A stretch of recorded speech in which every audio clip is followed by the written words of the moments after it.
कल्याण डोंबिवलीमध्ये दिल्लीहून युतीचं फरमान आल्याने शिंदे सेना आणि भाजपची युती होण्याची शक्यता आहे।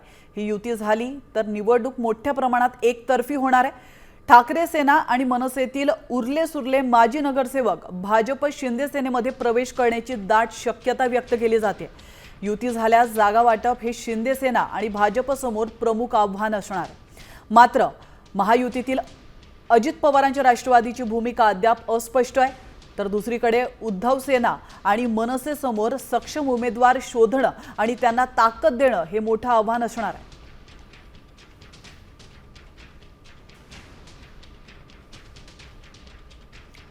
तर भाजप 52 माजी नगरसेवक आहेत। कल्याण डोंबिवलीमध्ये पक्षीय बलाबल काय आपण त्यावर एक नजर टाकतोय। तर शिंदे सेनेचे 57 माजी नगरसेवक,